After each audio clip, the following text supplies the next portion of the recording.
Mani tezroq Toshkentdan yo'q qilishga juda ko'p odamlar bu qishloqdan kelgan qachon ketadi degan juda katta kurash bo'lgan. Xullas kalom ertalab ikkita prezident keladida gulchambar qo'yish kerak Ulug'bek haykaliga.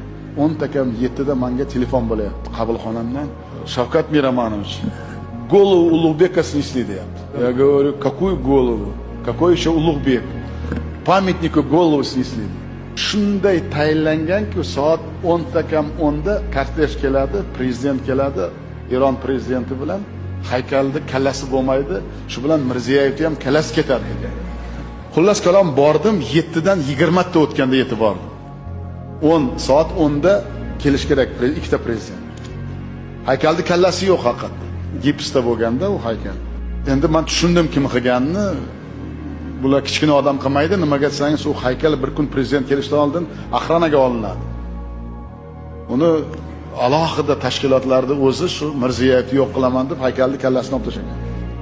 Har kuni men o'zi gazetani albatta o'qiyman. Вечерний Toshkentda o'qisam, hozirgi mana shu xirurgiya markazida Ibn Sinoni haykalini tagi qaysidir xuliganlar kavlab ichiga uy qilib olgan to'g'risida kichkinagina tagida statya chiqqanini prosta o'qib qolib ketganman. Shunday esimga tushdi. Shu haykal hamma narsani hal qilish kerak. Bu gap Mirziyoyevni ishdan olib tashlashi to'g'ri, lekin davlat sharmanda bo'ladi. Prezident olib kelsa u haykalga haykalga gulchambar qo'ymaydi-ku. Keyin esimga tushdiki, shu haykal gipsdan bo'lsa kerak dedim. Mashinamni o'zim ruldan qildim, bir andijonlik movunim bor edi. O'shani mashinaga o'tirdim-da, uyga borib, arrang bormi uyda dedim, arrang. Arrang bor dedi. Ikkita uchta arrangni oldi, u o'zi yo'lda turardi. Chilonzorda o'sha. U ham Chilonzorda-ku. O'zim rolda o'tirib bordim-da, ertalab borib hamma uxlayotdi. Biz ham Ibn Sinoni haykalini kesib bana olib keldik.